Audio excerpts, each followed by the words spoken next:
Every Filipino knows this scene too well.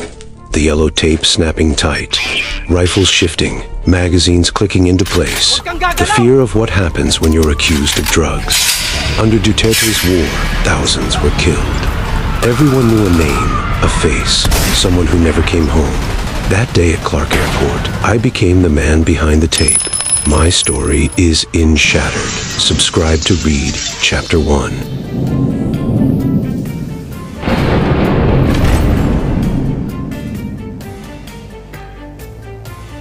Durog, isang memoir ni June Michael Paz, Kabanata 1. Ang araw na sumira, ang lahat tumunog, ang posas. Malamig na bakal na kumurot sa aking mga pulso. Nakaposas sa harap, hindi nakatago. Ipinakita. Sumunog sa aking mata ang liwanag ng fluorescent sa Clark International Airport sa Pampanga, Pilipinas. Isa sa pinakaabalang terminal ng bansa, kung saan lumalayo ang mga biyahero patungo sa mga sikat na beach at destinasyon sa buong Pilipinas o pabalik sa mundo. Pero hindi lang gateway sa paraiso ang Clark. Nasa gilid ito ng Angeles City, kilala sa red light district at nightlife nito, magnet para sa mga foreign investors, negosyante at mga estranghero na humahanap ng takas. Para sa karamihan, tigil lang ang Clark. Para sa akin, dito natapos ang aking kalayaan.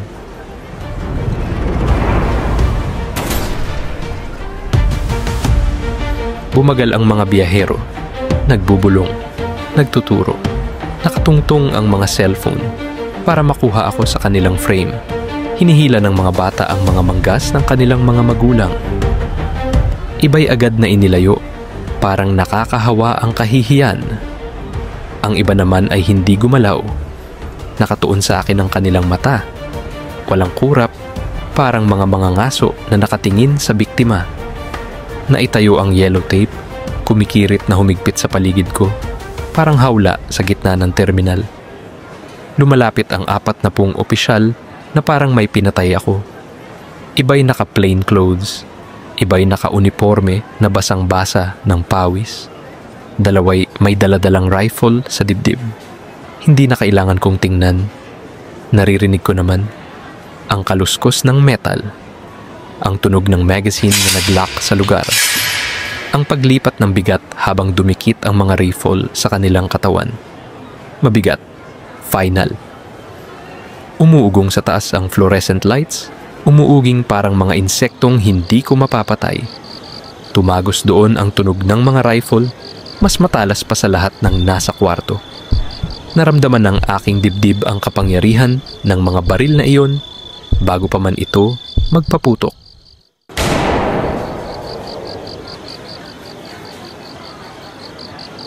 Isang maling galaw, isang maling segundo, at yung tunog na yun ang huling maririnig ko. Naramdaman ko ang bigat ng alam ng bawat Pilipino. Ang takot sa pulis, ang takot sa nangyayari kapag inakusahan ka ng droga. Sa pamamahala ni Duterte, libu-libong napatay sa ngalan ng drug war. Pumagal na ang pagpatay, pero hindi pa nakalimutan. Nakabrand sa utak ng mga tao, na ipapasa sa bulong, dinadala sa katahimikan. Alam ng bawat Pilipino ang hindi bababa sa isang pangalan, isang mukha, isang taong hindi na nakauwi. Nakita ko sa mata ng mga nanonood, malaki, walang kurap. Hindi dahil hindi nila naintindihan, dahil naintindihan nila ng sobra-sobra. Ang takot sa kanilang mata ay kumokonekta sa akin. Parang telepathic kaming lahat. Alam namin kung ano ang ibig sabihin ng eksenang ito, kahit walang salita. Habang nakaupo ako sa ilalim ng fluorescent lights, tumatak sa isip ko ang lahat ng pinagdaanan ng pamilya ko para makatakas sa ganitong kondisyon, para lang ako ang makabalik dito sa lugar na nilabanan ng nanay ko na takas, na aresto. Nakita ko ang nanay ko habang teenager, nakayuko sa labahan, hinuhugasan ng kamay ang 2 school uniform niya. Ang tubig na ginagamit niya ay galing sa bomba, ilang talampakan lang sa harap ng bahay namin, manual. Paulit-ulit, walang patawad.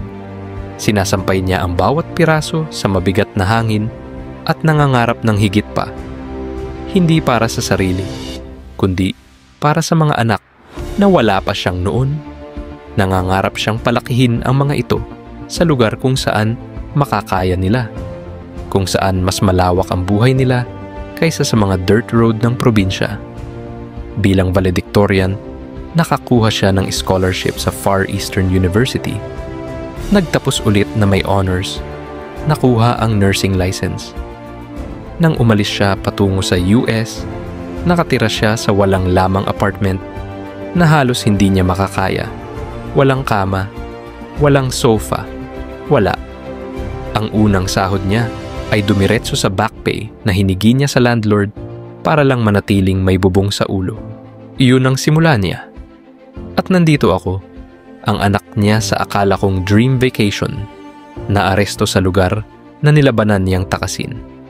Nang ipinanganak ako, gusto ng nanay ko na pangalanan akong John ayon sa tatay ko. Pero pinigilan siya ng lola ko. Umalis na ang tatay ko bago pa ako ipinanganak. Hindi, sabi niya. Pangalanan mo siyang June. Ayon sa buwan na ipinanganak siya, hindi sa lalaking umalis na yun. Hindi namin kailangan yung paalala at hindi niya kailangan na maalala ito tuwing maririnig niya ang pangalan niya. Ganun ako naging June, hindi John. Wala ang tatay ko. Nagtatrabaho ang nanay ko.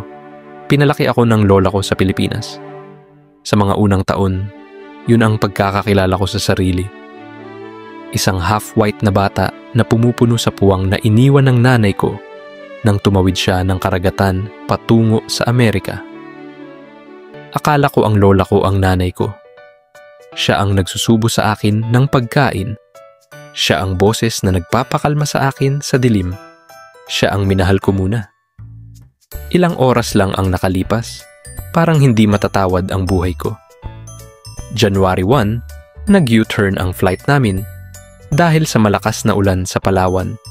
Geographical curveball na ibig sabihin, makilakilala na ng nanay ko ang legend na sinasadya naming itago hanggang sa tamang panahon.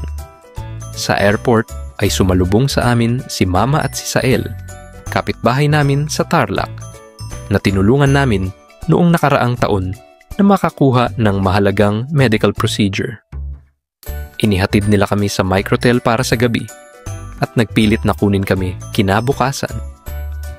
Past midnight, January 2nd, 3 a.m., stumble kami sa front door. Umuugong pa rin sa tenga namin ang multo ni Whitney Houston. Ang mga gay sa provincial bar ay hindi lang kumanta nito. Nag-perform sila ng exorcism ng aming kaluluwa, Filipino high-stakes karaoke showdown, kung saan bawat note ay matter ng life or death.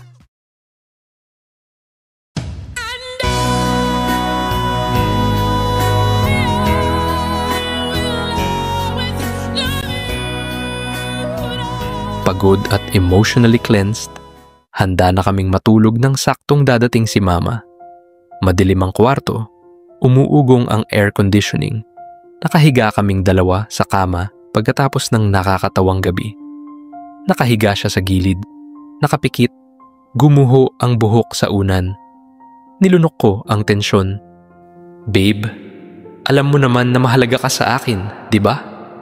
Ipinakita ko na kaya kong mag-effort at pangako ko na patunayan ko pa.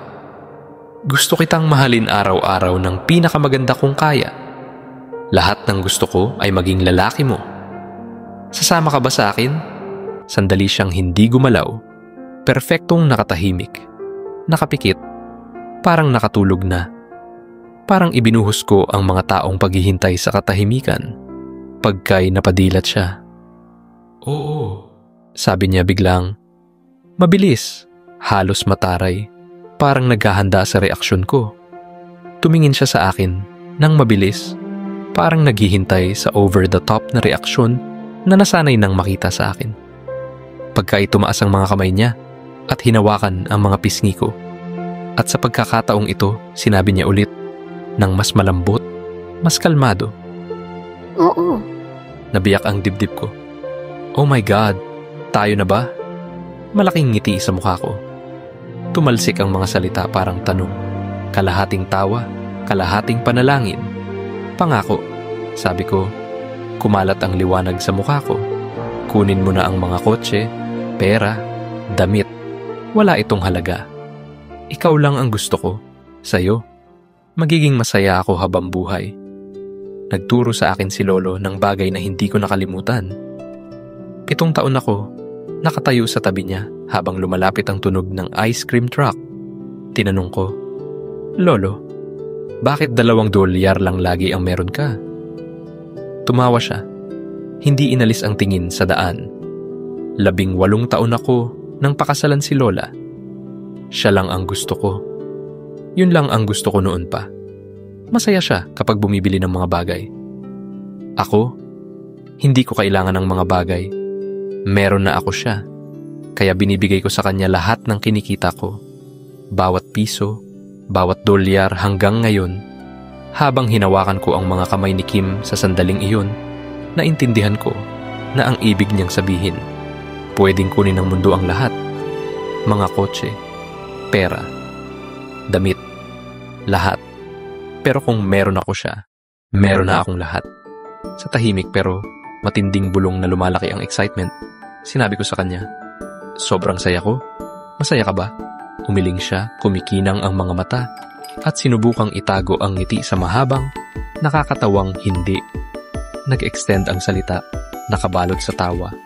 Ang attempt niyang takpan ang kasayang lumalabas sa kanya. Tumawa siya, ngumiti rin, at alam kong totoo. Ang pangarap ko, mula nang unang mag-date kami, ang babaeng ito, na nakilala ko 28 taon na, ang nakalipas, ay hindi na pantasya, kundi nakakagulantang nakatotohanan. Sa edad ko na 40. Kilala niya ako bago ko ginawa ang nakaraan ko. Ang ako na inilibing ko dahil sa trauma, sama ng loob, pagkakatraidor. Sa sandaling iyon ay naramdaman ko ulit na buo ako. Sa wakas, gumanti ang universe sa 10 taong kontribusyon ko sa pagbabalik sa mundong kinunan ko dati. Ang date namin na nakabrand sa kasaysayan, 2 ng Enero, 3:45 ng umaga. Ngumiti kami, at pagkay, parang mga batang nakapaggawa ng imposible, napapikit kami at hinayaang dalhin kami ng tulog. Sa hapon na iyon, lahat ng akala naming na i-build namin ay mababasag.